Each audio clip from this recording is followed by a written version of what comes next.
ਖਬਰਾਂ ਦੇ ਵੱਲ ਚੱਲ ਗਏ ਸ਼ਰਮਾ ਜੀ। ਸ਼ੁਰੂਆਤ ਕਰੀਏ ਬੀਬੀ ਜਗੀਰ ਕੌਰ ਤੋਂ। ਕੋਈ ਸਮਾਂ ਸੀ ਜਦੋਂ ਕਹਿੰਦੇ ਜਥੇਦਾਰ ਟੌੜਾ ਜੀ ਨੂੰ ਵੀ ਬਾਹਰ ਦਾ ਰਸਤਾ ਵਿਖਾ ਦਿੱਤਾ ਗਿਆ ਸੀ। ਉਹਨਾਂ ਦੇ ਨਾਲ ਵੀ ਦੱਸਦੇ ਮਤਭੇਦ ਸੀਗੇ, ਅਕਾਲੀ ਦਲ ਦੇ ਨਹੀਂ, ਬਾਦਲ ਪਰਿਵਾਰ ਦੇ।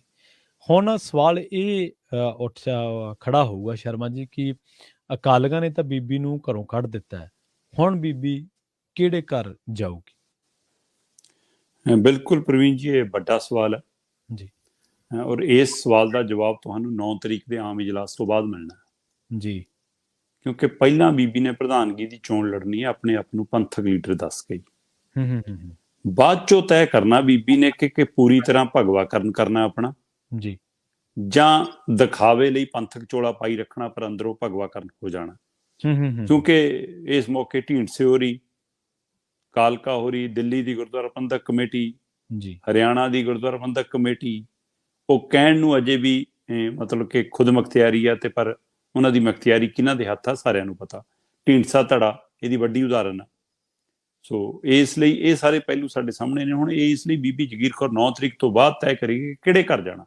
ਹਾਂ, ਅਕਾਲੀਆਂ ਦੇ ਘਰੋਂ ਤਾਂ ਨਹੀਂ ਕਹਿੰਦੀ ਮੈਂ ਨਿਕਲੀ, ਪਰ ਬਾਦਲਾਂ ਨੇ ਮੈਨੂੰ ਘਰੋਂ ਕੱਢਿਆ ਜੀ। ਬੀਬੀ ਜਗੀਰ ਕੌਰ ਇਹ ਵੀ ਕਹਿੰਦੀ ਹੈ ਕਿ ਬਾਦਲ ਹੁੰਦੇ ਕੌਣ ਨੇ ਮੈਨੂੰ ਅਕਾਲੀ ਦਲ ਚੋਂ ਕੱਢਣ ਵਾਲੇ, ਜਿਨ੍ਹਾਂ ਨੂੰ ਖੁਦ ਕਹਿੰਦੀ ਲੋਕਾਂ ਨੇ ਨਕਾਰਤਾ, ਜਿਨ੍ਹਾਂ ਨੂੰ ਲੋਕ ਮੂੰਹ ਨਹੀਂ ਲਾਉਂਦੇ, ਜਿਹੜੇ ਹੁਣ ਕਹਿੰਦੇ ਨੇ ਕਿ ਅਸੀਂ ਪਾਰਟੀ ਦੇ ਧੱਕੇ ਨਾਲ ਕਬਜ਼ਾ ਕਰੀ ਬੈਠੇ ਹਾਂ, ਉਹ ਮੈਨੂੰ ਕਿਵੇਂ ਕੱਢ ਲੈਣਗੇ ਕਹਿੰਦੀ ਪਾਰਟੀ ਚੋਂ।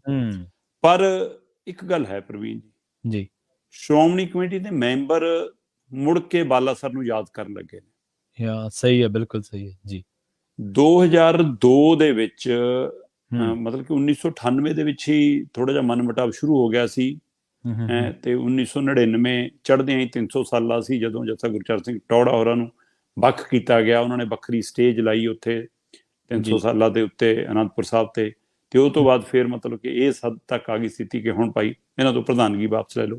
ਪਰ ਜਦੋਂ ਅਗਲੀ ਵਾਰ ਪ੍ਰਧਾਨਗੀ ਦੀ ਚੋਣ ਆਈ ਤਾਂ ਜਥਾ ਗੁਰਚਰਨ ਸਿੰਘ ਟੌੜਾ ਦੇ ਨਾਲ ਕੈਪਟਨ ਅਮਰਿੰਦਰ ਆ ਖਲੋਤੇ, ਤੇ ਅਮਰਿੰਦਰ ਦਾ ਨਾਂ ਨਾਲ ਟੌੜਾ ਨੂੰ ਲੱਗਿਆ ਕਿ ਸ਼ਾਇਦ ਮੈਂ ਜਿੱਤ ਜਾਵਾਂਗਾ। ਪਰ ਤਾਂ ਵੀ ਬਾਦਲਾਂ ਦਾ ਦਬਦਬਾ ਉਸ ਸਮੇਂ ਇੰਨਾ ਸੀ ਕਿ ਜਥਾ ਗੁਰਚਰਨ ਸਿੰਘ ਟੌੜਾ ਆਪਣੀ ਦਿੱਖ ਦੇ ਬਾਵਜੂਦ, ਆਪਣੀ ਛਵੀ ਦੇ ਬਾਵਜੂਦ, ਆਪਣੀ ਦਿਆਨਦਾਰੀ ਦੇ ਬਾਵਜੂਦ ਉਹ ਚੋਣ ਨਹੀਂ ਜਿੱਤ ਸਕੇ। ਪਰ ਬਾਦਲਾਂ ਨੂੰ ਚੈਲੰਜ ਕੀਤਾ ਸੀ। ਪਰ ਉਸ ਸਮੇਂ 2002 ਦੇ ਵਿੱਚ ਜਦੋਂ ਇਹ ਚੋਣ ਸੀ ਤਦ ਚੌਟਾਲਿਆਂ ਦਾ ਬਾਲਾਸਰ ਫਾਰਮ ਹਾਊਸ ਖੂਬ ਚਰਚਾ 'ਚ ਆਇਆ। ਤੇ ਮੈਂਬਰ ਲਿਜਾਏ ਗਏ 100 ਦੇ ਕਰੀਬ ਜੀ, ਤੇ 100 ਦੇ ਕਰੀਬ ਮੈਂਬਰਾਂ ਜਦੋਂ ਉੱਥੇ ਰੱਖਿਆ ਗਿਆ ਤਾਂ ਉਹਨਾਂ ਦੀ ਧੁੱਪ ਦਾ ਪ੍ਰਬੰਧ, ਕਿਉਂਕਿ ਆਹੀ ਦਿਨ ਸੀ, ਇਹੀ ਦਿਨ ਸੀ, ਤੇ ਉਹਨਾਂ ਲਈ ਸਾਗ ਵੀ, ਉਹਨਾਂ ਲਈ ਗਰਮ ਜਲੇਬੀਆਂ ਵੀ, ਉਹਨਾਂ ਲਈ ਉੱਥੇ ਗਜਰੇਲਾ ਵੀ, ਤੇ ਸਾਰੇ ਬੜੇ ਤਕੜੇ ਪ੍ਰਬੰਧ ਕੀਤੇ ਗਏ। ਉਹਨਾਂ ਦੀ ਸੇਵਾ ਪਾਣੀ ਖੂਬ ਹੋਈ, ਮਾਲਸ਼ ਵਾਲੇ ਵੀ ਭੇਜੇ ਉੱਥੇ। ਤੇ ਅਚਾਨਕ ਇੱਕ ਬੰਦਾ ਉੱਥੋਂ, ਇੱਕ ਮੈਂਬਰ ਉੱਥੋਂ ਖਿਸਕ ਕੇ ਆਇਆ ਸੀ ਪ੍ਰਵੀਨ ਜੀ।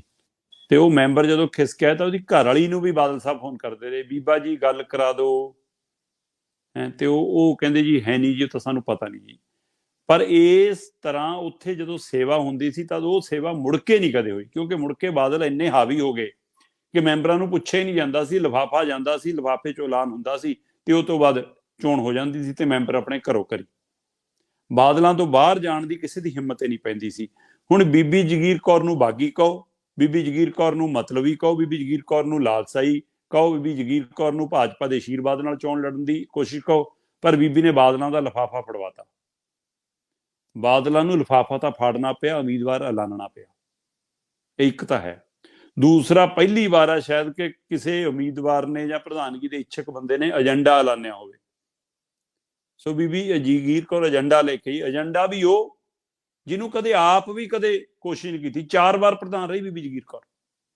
4 ਵਾਰ ਪ੍ਰਧਾਨ ਰਹਿਣ ਦੇ ਬਾਵਜੂਦ ਹੁਣ ਬੀਬੀ ਕਹਿੰਦੀ ਆ ਕਿ ਮੈਨੂੰ ਜੀ ਉਸ ਸਮੇਂ ਕੰਮ ਨਹੀਂ ਕਰਨ ਦਿੱਤਾ ਬਾਦਲਾਂ ਨੇ। ਬੜੀ ਛੇਤੀ ਚੇਤੇ ਆ ਗਿਆ ਬੀਬੀ ਜਗੀਰ ਕੌਰ ਨੂੰ ਕਿ ਮੈਨੂੰ ਕੰਮ ਨਹੀਂ ਕਰਨ ਦਿੱਤਾ।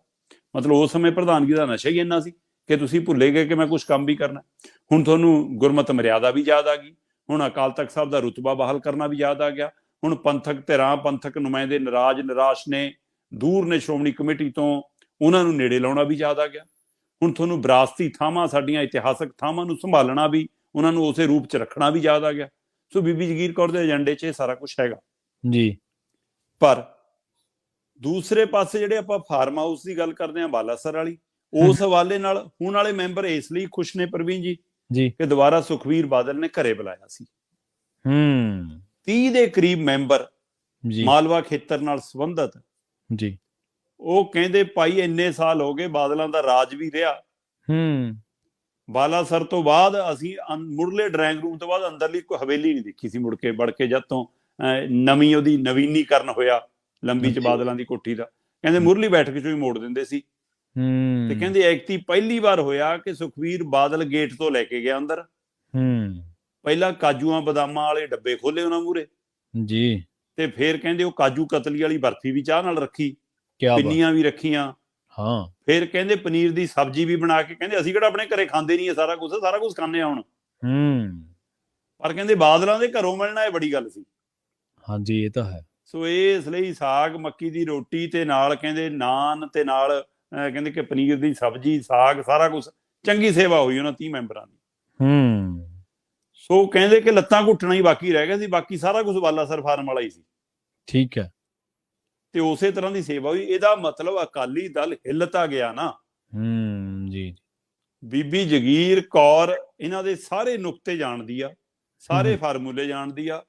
ਆਪਾਂ ਪ੍ਰਵੀਨ ਜੀ ਇਸੇ ਪ੍ਰੋਗਰਾਮ ਦੇ ਵਿੱਚ ਸਭ ਤੋਂ ਪਹਿਲਾਂ ਜਦੋਂ ਅਜੇ ਇਜਲਾਸ ਦਾ ਜ਼ਿਕਰ ਨਹੀਂ ਸੀ, ਅਜੇ ਪ੍ਰਧਾਨਗੀ ਦੀ ਚੋਣ ਦਾ ਜ਼ਿਕਰ ਨਹੀਂ ਸੀ, ਅਜੇ ਤਿੱਥ ਤਰੀਕ ਕੋਈ ਤੈਅ ਨਹੀਂ ਸੀ, ਆਪਾਂ ਤਦੇ ਚਰਚਾ ਕਰ ਰਹੇ ਸੀ ਕਿ ਬੀਬੀ ਜਗੀਰ ਕੌਰ ਐਕਤੀ ਚੋਣ ਲੜੂਗੀ। ਜੀ ਬਿਲਕੁਲ। ਔਰ ਉਹ ਬੀਬੀ ਜਗੀਰ ਕੌਰ ਹੁਣ ਮੈਦਾਨ 'ਚ ਨਿਤਰੀ ਤੇ ਉਸ ਮੈਦਾਨ 'ਚ ਨਿਤਰਨ ਤੋਂ ਬਾਅਦ ਬਾਦਲ ਘਰਾਂ ਤੋਂ ਬਾਹਰ ਨਿਕਲੇ। ਹਾਂਜੀ, ਕੱਲੇ ਮੈਂਬਰ ਨਾਲ ਸੰਪਰਕ ਸਾਧਣਾ, ਫੋਨ ਕਰਨਾ, ਜਾਣਾ ਆਉਣਾ, ਤੇ ਆਖਰ ਇਹ ਸਭ ਦੇ ਵਿੱਚ ਜਦੋਂ ਬੀਬੀ ਜਗੀਰ ਕੌਰ ਨਹੀਂ ਪਿੱਛਾ ਹਟੀ, 2 ਵਾਰ ਸੁਖਬੀਰ ਨਾਲ ਮੁਲਾਕਾਤ, 2-3 ਗੈਰ ਰਸਮੀ, 1-2 ਰਸਮੀ, ਤੇ ਉਹ ਤੋਂ ਬਾਅਦ ਐਲਾਨ ਹੋ ਗਿਆ ਤੇ ਹੁਣ ਬੀਬੀ ਨੂੰ ਸਸਪੈਂਡ ਕਰਕੇ ਕਾਰਨ ਦੱਸੋ ਨੋਟਿਸ ਜਾਰੀ ਹੋ ਗਿਆ। ਜੀ, ਬੀਬੀ ਕਹਿੰਦੀ ਸਸਪੈਂਡ ਪਹਿਲਾਂ ਕਰੀਦਾ ਕਿ ਕਾਰਨ ਦੱਸੋ ਨੋਟਿਸ ਪਹਿਲਾਂ ਭੇਜੀਦਾ। ਪਹਿਲਾਂ ਕਹਿੰਦੀ ਮੈਨੂੰ ਕਾਰਨ ਦੱਸੋ। ਬੀਬੀ ਨੇ ਉਹ ਸਸਪੈਂਡ ਦੇ ਨਾਲ ਕਾਰਨ ਦੱਸੋ ਆਏ ਨੋਟਿਸ ਦਾ ਜਵਾਬ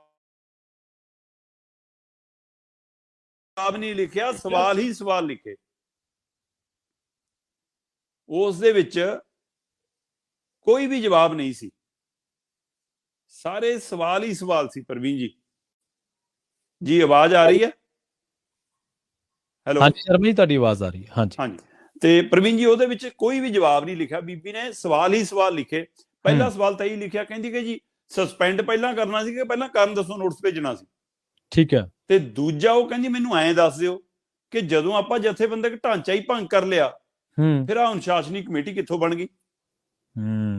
ਚਲੋ ਕੋਈ ਗੱਲ ਨਹੀਂ, ਉਹਨੇ ਆਪਣੇ ਸਵਾਲ ਲਿਖ ਕੇ ਭੇਜਤੇ ਤੇ ਉਹ ਜਵਾਬ ਦੇਤੇ, ਕਹਾਣੀ ਖਤਮ ਹੋ ਗਈ। ਉਹ ਕਹਿੰਦੇ ਜੀ ਚਲੋ ਜੀ ਐਂ ਕਰੋ ਬੀਬੀ ਜੀ, ਇੱਕ ਵਾਰ ਤਲਬ ਕਰ ਲੈਣੇ ਦੁਬਾਰਾ, ਮੂੰਹੋਂ ਦੂਹੀ ਬੁਲਾ ਲੈਣੇ। ਬੀਬੀ ਨੂੰ ਦੁਬਾਰਾ ਬੁਲਾ ਲਿਆ ਜੀ। ਉਹ ਨਹਾ ਧੋ ਕੇ ਬੈਠੇ ਨੇ, ਮਲੂਕਾ ਸਾਹਿਬ, ਬਲਟੋਹਾ ਸਾਹਿਬ ਨਾਲ ਹੋਰ ਬਿਠਾਏ ਨੇ 2-3, ਹੈ ਨਾ।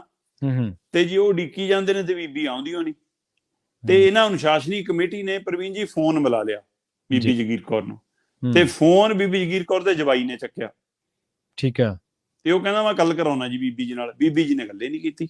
ਅੱਧੇ ਕੁ ਘੰਟੇ ਬਾਅਦ ਫੇਰ ਦੁਬਾਰਾ ਫੋਨ ਮਿਲਾਇਆ, ਫਿਰ ਫੋਨ ਪੀਏ ਨੇ ਚੱਕਿਆ। ਕਹਿੰਦੇ ਜੀ ਬੀਬੀ ਜੀ ਤਾਂ ਬਾਹਰ ਨੇ, ਉਹ ਨਹੀਂ ਆ ਸਕਦੇ, ਉਹਦਾ ਚੋਣ ਪ੍ਰਚਾਰ 'ਚ ਡਟੇ ਨੇ ਜੀ। ਸੋ ਇਸ ਲਈ ਜੀ ਫਿਰ ਉਹ ਤੋਂ ਬਾਅਦ ਬੀਬੀ ਜਗੀਰ ਕੌਰ ਨੂੰ ਅਕਾਲੀ ਦਲ ਦੇ ਘਰੋਂ ਕੱਢਣ ਦਾ ਫਰਮਾਨ ਆ ਗਿਆ ਜੀ। ਇਹ ਅਕਾਲੀ ਦਲ ਦੇ ਘਰੋਂ ਕੱਢਣ ਦਾ ਫਰਮਾਨ ਹੈ ਜਾਂ ਬਾਦਲਾਂ ਦੇ ਘਰੋਂ ਕੱਢਣ ਦਾ ਫਰਮਾਨ ਹੈ, ਇਹ ਵੱਡਾ ਸਵਾਲ ਹੈ। ਕਿਉਂਕਿ 9 ਤਰੀਕ ਨੂੰ ਜੇ ਬੀਬੀ ਜਿੱਤਦੀ ਹੈ ਤਾਂ ਅਕਾਲੀ ਦਲ ਦੀ ਹਾਰ ਨਹੀਂ ਹੁੰਦੀ, ਬਾਦਲਾਂ ਦੀ ਹਾਰ ਹੁੰਦੀ ਹੈ। ਹਾਂਜੀ ਬਿਲਕੁਲ ਬਿਲਕੁਲ। ਜੇ ਹਰਵਿੰਦਰ ਸਿੰਘ ਧਾਮੀ ਜਿੱਤਦੇ ਨੇ ਜੀ ਤਾਂ ਇਹ ਧਾਮੀ ਦੀ ਜਿੱਤ ਹੋਏਗੀ, ਅਕਾਲੀ ਦਲ ਦੀ ਜਿੱਤ ਹੋਏਗੀ, ਬਾਦਲਾਂ ਦੀ ਜਿੱਤ ਨਹੀਂ ਹੋਏਗੀ। ਜੇਕਰ ਧਾਮੀ ਹਾਰਦੇ ਨੇ ਤਾਂ ਇਹ ਧਾਮੀ ਦੀ ਅਕਾਲੀ ਦਲ ਦੀ ਹਾਰ ਨਹੀਂ ਹੋਏਗੀ, ਬਾਦਲਾਂ ਦੀ ਹਾਰ ਹੋਏਗੀ ਜੀ। ਸੋ ਇਸ ਲਈ ਇਸ ਮੌਕੇ ਬਾਦਲਾਂ ਨੂੰ, ਮਤਲਬ ਕਿ ਤੁਸੀਂ ਇਹ ਦੇਖੋ ਕਿ ਜਿਹੜੇ ਲੋਕ ਬੀਬੀ ਜਗੀਰ ਕੌਰ ਦੇ ਕਦੇ ਹੱਕ ਵਿੱਚ ਨਹੀਂ ਸੀ, ਹਾਂਜੀ, ਪਾਰਟੀ ਦੇ ਅੰਦਰ ਰਹਿੰਦਿਆਂ ਵੀ, ਪਾਰਟੀ ਦੇ ਬਾਹਰ ਰਹਿੰਦਿਆਂ ਵੀ, ਜਿਹੜੇ ਭਾਜਪਾ ਦੇ ਨਾਲ ਜਾਣਾ ਵੀ ਨਹੀਂ ਚਾਹੁੰਦੇ, ਉਹ ਵੀ ਬੀਬੀ ਜਗੀਰ ਕੌਰ ਨੂੰ ਸਮਰਥਨ ਦੇ ਰਹੇ ਨੇ, ਸਿਰਫ ਇਸ ਲਈ ਕਿ ਬਾਈ ਬੀਬੀ ਨੇ ਬਾਦਲਾਂ ਨੂੰ ਚੈਲੰਜ ਤਾਂ ਕੀਤਾ। ਸਹੀ, ਬਾਦਲਾਂ ਨੂੰ ਮੂਹਰੇ ਹੋ ਕੇ ਟੱਕਰੀ ਤਾਂ ਸਹੀ, ਚਾਹੇ ਉਹ 'ਚ ਆਪਣੀਆਂ ਲੱਖ ਖਾਮੀਆਂ ਰਹੀਆਂ, ਉਹ ਚਾਹੇ ਧੀ ਵਾਲੇ ਮਾਮਲੇ 'ਚ ਬਦਨਾਮ ਰਹੀ, ਚਾਹੇ ਉਹ ਮਤਲਬ ਕਿ ਅਕਾਲ ਤਖਤ ਸਾਹਿਬ ਤੋਂ ਇੱਕ ਵਾਰ ਪੰਥ ਚੋਂ ਛੇਕਣ ਦਾ ਉਹਨੂੰ ਫਰਮਾਨ ਵੀ ਆਇਆ, ਚਾਹੇ 4 ਵਾਰ ਲਿਫਾਫੇ ਚੋਂ ਨਿਕਲਦੀ ਰਹੀ, ਚਾਹੇ ਆਪਣੇ ਬੋਲਾਂ ਨੂੰ ਲੈ ਕੇ, ਚਾਹੇ ਆਪਣੇ ਕਾਰਜਸ਼ੈਲੀ ਨੂੰ ਲੈ ਕੇ ਵਿਵਾਦਾਂ ਵਿੱਚ ਵੀ ਰਹੀ। ਇਹ ਉਹੀ ਬੀਬੀ ਜਗੀਰ ਕੌਰ ਆ ਜਿਹਨੇ ਸਰਕਾਰਾਂ 'ਚ ਮੌਜਾਂ ਵੀ ਮਾਣੀਆਂ, ਪ੍ਰਧਾਨਗੀ ਵੀ ਮਾਣਿਆ, ਤੇ ਹੁਣ ਸਾਰਾ ਕੁਝ ਉਹਨੂੰ, ਹੁਣ ਡੇਰਾ ਸਿਰਸਾ ਮੁਖੀ ਨੂੰ ਮਾਫੀ ਦੇਣਾ ਵੀ ਉਹਨੂੰ ਮਾੜਾ ਲੱਗਣ ਲੱਗ ਗਿਆ ਜੀ। ਹੁਣ ਉਹਨੂੰ ਮਤਲਬ ਕਿ ਜਿਹੜੀਆਂ ਇਹ ਪੰਥਕ ਰਵਾਇਤਾਂ ਨੇ ਉਹਦੇ ਵਿੱਚ ਬਾਦਲਾਂ ਦੀ ਦਖਲਅੰਦਾਜ਼ੀ ਵੀ ਮਾੜੀ ਲੱਗਣ ਲੱਗ ਗਈ। ਹੁਣ ਬੀਬੀ ਜਗੀਰ ਕੌਰ ਨੂੰ ਇਹ ਵੀ ਕਹਿੰਦੀ ਹੈ, ਬੀਬੀ ਜਗੀਰ ਕੌਰ ਕਹਿੰਦੀ ਦੇਖੋ ਜੀ ਕਿ ਇਹਨਾਂ ਦੇ ਟਾਈਮ 'ਚ ਬੇਅਦਬੀ ਵਰਗੇ ਕਾਂਡ ਹੋਏ, ਇਨਸਾਫ ਹੀ ਨਹੀਂ ਦਵਾ ਸਕੇ। ਸੋ ਭਾਈ ਉਸ ਸਮੇਂ ਤੂੰ ਵੀ ਉਸੇ ਪਾਲੇ 'ਚ ਖੜੀ ਸੀ ਜੀ, ਬਿਲਕੁਲ ਤੂੰ ਵੀ ਉਸੇ ਖੇਮੇ 'ਚ ਸੀ, ਤੂੰ ਵੀ ਉਹਨਾਂ ਦੇ ਰੰਗ 'ਚ ਰੰਗੀ ਸੀ। ਤੇ ਜਿਹੜੇ 30 ਸਾਲ ਦੀ ਬੀਬੀ ਜਗੀਰ ਕੌਰ ਨੂੰ ਸਵਾਲ ਪੁੱਛੋ, ਜਿਹੜੇ ਘਰ ਦੀ ਗੱਲ ਤੁਸੀਂ ਜਿੱਥੋਂ ਗੱਲ ਸ਼ੁਰੂ ਕੀਤੀ ਪ੍ਰਵੀਨ ਜੀ, ਘਰ ਕਿਹੜੇ ਘਰ ਜਾਊਗੀ ਬੀਬੀ ਜਗੀਰ ਕੌਰ? ਬੀਬੀ ਜਗੀਰ ਕੌਰ ਨੂੰ ਜਿਹੜੇ ਵੀ ਪੱਤਰਕਾਰ ਨੇ, ਚਾਹੇ ਅਖਬਾਰੀ ਨੇ, ਚਾਹੇ ਟੀਵੀ ਵਾਲੇ ਨੇ, ਚਾਹੇ ਰੇਡੀਓ ਵਾਲੇ ਨੇ, ਫੋਨ ਕਰਕੇ ਕਿਸੇ ਵੀ ਤਰ੍ਹਾਂ ਸੰਪਰਕ ਕਰਕੇ ਜਦੋਂ ਵੀ ਇਹ ਸਵਾਲ ਪੁੱਛਿਆ ਕਿ ਬੀਬੀ ਜੀ ਚਰਚਾ ਚੱਲਦੀ ਹੈ, ਤੁਸੀਂ ਬੀਜੇਪੀ 'ਚ ਜਾਓਗੇ, ਬੀਜੇਪੀ ਨਾਲ ਰਲੋਗੇ ਜੀ, ਬੀਬੀ ਕਹਿੰਦੀ ਜਿਹੜੇ ਕਹਿ ਰਹੇ ਨੇ ਕਿ ਮੈਂ ਰਲੂੰਗੀ ਉਹਨਾਂ ਨੂੰ ਪੁੱਛੋ ਉਹ ਨਹੀਂ ਰਲੇ ਹੋਏ ਸੀ। 30 ਸਾਲ ਕੌਣ ਰਲੇ ਰਹੇ? ਪਰ ਬੀਬੀ ਭੁੱਲ ਜਾਂਦੀ ਹੈ ਕਿ ਜਦੋਂ ਰਲੇ ਸੀ ਬੀਬੀ ਤੂੰ ਵੀ ਨਾਲੇ ਰਲੀ ਸੀ। ਉਹੀ ਨਾਲ ਹੀ ਰਲੀ ਸੀ, ਬਿਲਕੁਲ। ਹਾਂ, ਬੀਬੀ ਦੀ ਲੜਾਈ ਅਕਾਲੀ ਦਲ ਨਾਲ ਨਹੀਂ ਆ, ਬੀਬੀ ਦੀ ਲੜਾਈ ਹਰਸਿਮਰਤ ਕੌਰ ਬਾਦਲ ਤੇ ਸੁਖਬੀਰ ਬਾਦਲ ਨਾਲ ਜੀ। 550 ਸਾਲਾ ਸ਼੍ਰੀ ਗੁਰੂ ਨਾਨਕ ਦੇਵ ਜੀ ਦਾ ਪ੍ਰਕਾਸ਼ ਪੁਰਬ, ਡੇਰਾ ਬਾਬਾ ਨਾਨਕ, ਸ਼ਾਮ ਦਾ ਵੇਲਾ ਤੇ ਹਰਸਿਮਰਤ ਕੌਰ ਬਾਦਲ ਵੱਲੋਂ ਮੂਲ ਮੰਤਰ ਦਾ ਸੋਨੇ 'ਚ ਮੜਾ ਕੇ ਤਖਤੀ ਦਾ ਉੱਥੇ ਲਵਾਉਣਾ ਜੀ। ਤੇ ਉਸ ਤੋਂ ਬਾਅਦ ਬੀਬੀ ਜਗੀਰ ਕੌਰ ਦੀ ਐਂਟਰੀ ਹੋਣਾ। ਬੀਬੀ ਜਗੀਰ ਕੌਰ ਨੇ ਕਹਿਣਾ ਗੁਰਮਤ ਮਰਿਆਦਾ ਅਨੁਸਾਰ ਇਹ ਮੂਲ ਮੰਤਰ ਸਹੀ ਨਹੀਂ ਆ, ਬੀਬੀ ਵੱਲੋਂ ਤਖਤੀ ਦਾ ਲਹਾਉਣਾ ਤੇ ਹਰਸਿਮਰਤ ਔਰ ਬੀਬੀ ਜਗੀਰ ਕੌਰ ਦੇ ਵਿੱਚ ਤੂੰ ਮੈਂ ਗਾਲੀ ਗਲੋਚ, ਹੱਥੋਂ ਪਾਈ ਤੱਕ ਦੀਆਂ ਖਬਰਾਂ ਦਾ ਬਾਹਰ ਆਉਣਾ ਜੀ। ਤੇ ਉਹ ਤੋਂ ਬਾਅਦ ਇਹ ਮਾਮਲਾ ਸੁਖਬੀਰ ਬਾਦਲ ਤੱਕ ਗਿਆ ਜੀ। ਸੁਖਬੀਰ ਬਾਦਲ ਤੋਂ ਇਹ ਵਿਗਾੜ ਪੈਂਦਾ, ਕੱਲਾ ਹੀ ਕਰਨੀ, ਹੋਰ ਕਿੰਨੇ ਮਾਮਲੇ ਸੀ ਜਿਹੜੇ ਬੀਬੀ ਜਗੀਰ ਕੌਰ ਦੇ ਇਸ ਮਾਮਲੇ ਦੇ ਵਿੱਚ ਵਿਵਾਦ ਬਣੇ ਤੇ ਉਹ ਕਾਰਨ ਬਣੇ, ਤੇ ਜਿਹਦੇ ਕਾਰਨ ਬਾਦਲਾਂ ਦਾ ਔਰ ਸੁਖਬੀਰ ਦਾ, ਹਰਸਿਮਰਤ ਦਾ ਆਪਸ ਵਿੱਚ ਵਿਵਾਦ ਸ਼ੁਰੂ ਹੋਇਆ। ਸੋ ਇਹ ਵਿਵਾਦ ਉਸ ਟੱਬਰ ਨਾਲ ਸਿੱਧਾ ਨਿੱਜੀ ਵਿਵਾਦ ਹੈ ਜੀ, ਤੇ ਇਹ ਵਿਵਾਦ ਹੁਣ ਆਮੋ ਸਾਹਮਣੇ ਦਾ ਵਿਵਾਦ ਲੈ ਬੈਠਾ। ਇਸ ਲਈ ਬਾਦਲਾਂ ਨੇ ਘਰੋਂ ਕੱਢਿਆ ਬੀਬੀ ਜਗੀਰ ਕੌਰ ਨੂੰ। ਬੀਬੀ ਕਹਿੰਦੀ ਅਕਾਲੀ ਦਲ ਨਹੀਂ ਮੈਨੂੰ ਕੱਢ ਸਕਦੇ ਜੀ। ਹੁਣ ਇਹ ਦੇਖਣਾ ਹੋਊਗਾ ਕਿ ਅਕਾਲੀ ਦਲ ਕਿੰਨਾ ਕੁ ਬੀਬੀ ਨਾਲ ਹੈ। ਬੀਬੀ ਦਮ ਭਰੀ ਜਾਂਦੀ ਅਜੇ ਵੀ ਕਿ 70-72 ਵੋਟਾਂ ਮੇਰੇ ਨਾਲ ਨੇ, ਬਿਲਕੁਲ। ਤੇ ਉਧਰ ਦਲਜੀਤ ਸਿੰਘ ਚੀਮਾ, ਬਲਟੋਹਾ ਹੋਰੀ ਕਹਿੰਦੇ ਕਿ ਲਾਲਪੁਰਾ ਇਹਨਾਂ ਲਈ ਵੋਟਾਂ ਮੰਗ ਰਿਹਾ, ਸਾਡੇ ਕੋਲ ਸਟਿੰਗ ਵੀ ਹੈਗਾ ਜੀ। ਅੱਛਾ। ਤੇ ਬੀਬੀ ਜਗੀਰ ਕੌਰ ਕਹਿੰਦੀ ਇਹ ਤਾਂ ਹੁਣ ਵੀ ਉਹਨਾਂ ਨਾਲ ਮੀਟਿੰਗਾਂ ਕਰਦੇ ਨੇ, ਜੇ ਮੈਂ ਕਰ ਲੈਣੀ ਫਿਰ ਕੀ ਹੋ ਗਿਆ, ਜੇ ਇਹ ਵੀ ਮਿਲਦੇ ਨੇ ਮੈਂ ਮਿਲ ਲਈ ਫਿਰ ਕੀ ਹੋ ਗਿਆ, ਕਹਿੰਦੀ। ਤੇ ਮੈਨੂੰ ਨਹੀਂ ਪਤਾ ਮੇਰੇ ਲਈ ਕੌਣ ਵੋਟਾਂ ਮੰਡਦਾ, ਮੈਂ ਤਾਂ ਸੱਚੀ ਅਕਾਲੀ ਦਲ ਲੜੀਆਂ, ਮੈਂ ਤਾਂ ਬਾਦਲ ਦਾ ਹੀ ਨਾਂ ਜਪਦੀ ਹੁੰਦੀ ਸੀ ਜੀ। ਸੋ ਇਸ ਲਈ ਹੁਣ ਬੀਬੀ ਜਗੀਰ ਕੌਰ ਦੀ ਪਹਿਲੀ ਪ੍ਰੀਖਿਆ ਦੀ ਕੜੀ 9 ਤਰੀਕ ਨੂੰ ਆ, ਤੇ ਉਹ ਇਹਦੀ ਪ੍ਰੀਖਿਆ ਦੇ ਨਾਲੋਂ ਬਾਦਲਾਂ ਦੀ ਵੱਧ ਪ੍ਰੀਖਿਆ।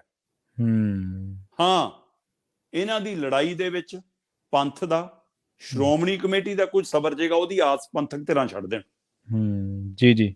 ਗੋਲਕ ਤੇ ਕਬਜ਼ਾ ਚਾਹੇ ਨੀਲੀ ਪੱਗ ਬੰਨ ਕੇ ਮਸੰਦਾ ਦਾ ਰਹਿ ਜਾਵੇ ਬਾਦਲਾਂ ਦਾ, ਤੇ ਚਾਹੇ ਭਗਵਾ ਕੱਪੜਾ ਪਵਾ ਕੇ ਬੀਬੀ ਜਗੀਰ ਕੌਰ ਨੂੰ ਚਿੱਟੇ ਸੂਟ 'ਚ ਮੂਹਰੇ ਕਰ ਲੈਣ, ਕਬਜ਼ਾ ਮਸੰਦਾਂ ਦਾ ਹੀ ਰਹਿਣਾ। ਚਾਹੇ ਬੀਬੀ ਜਿੱਤੇ ਤੇ ਚਾਹੇ ਧਾਮੀ ਜਿੱਤੇ, ਜੇ ਬਾਦਲਾਂ ਦੇ ਹੱਥ ਜਾਂ ਭਾਜਪਾਈਆਂ ਦੇ ਹੱਥ ਡੋਰ ਗਈ ਤਾਂ ਫਿਰ ਸੁਧਾਰ ਦੀ ਆਸ ਕਿਵੇਂ ਕਰੋਗੇ? ਫਿਰ ਤਾਂ ਇੱਕ ਨਵੀਂ ਘੁਸਪੈਠ ਹੋਣੀ ਹੈ ਨਾ। ਸੋ ਇਸ ਲਈ ਪੰਥਕ ਧਿਰਾਂ ਇਸ ਨੂੰ ਸਿਰਫ ਚੋਣ ਡਰਾਮੇ ਵਜੋਂ ਦੇਖਣ, ਕੋਈ ਬਦਲਾਅ ਵਜੋਂ, ਕੋਈ ਸੁਧਾਰ ਵਜੋਂ ਦੀ ਉਮੀਦ ਰੱਖ ਕੇ ਨਾ ਦੇਖਣ ਜੀ। ਤੇ 9 ਤਰੀਕ ਤੋਂ ਬਾਅਦ ਤੇਜਾ ਸਿੰਘ ਸਮੁੰਦਰੀ ਹਾਲ ਚੋਂ ਬੀਬੀ ਜਿੱਤ ਕੇ ਨਿਕਲੇ, ਬੀਬੀ ਹਾਰ ਕੇ ਨਿਕਲੇ, ਬੀਬੀ ਨਵੇਂ ਘਰ ਜਾਊਗੀ ਔਰ ਨਵਾਂ ਘਰ ਉਹ ਭਾਜਪਾ ਦਾ ਹੋਊਗਾ। ਬਸ ਦੇਖਣ ਵਾਲੀ ਗੱਲ ਇਹ ਆ ਕਿ ਉਹ ਡਿਓੜੀ ਵਾਲੇ ਦਰਵਾਜ਼ੇ ਤੋਂ ਅੰਦਰ ਦਾਖਲ ਹੁੰਦੀ ਆ ਜਾਂ ਪਿੱਛੋਂ ਕੋਠੜੀ ਵਾਲੇ ਦਰਵਾਜ਼ੇ ਤੋਂ ਚੋਰ ਮੋਰੀ ਰਾਹੀਂ ਦਾਖਲ ਹੁੰਦੀ ਆ, ਬੀਬੀ ਭਾਜਪਾ ਦੇ ਘਰ ਹੀ ਜਾਏਗੀ ਜੀ।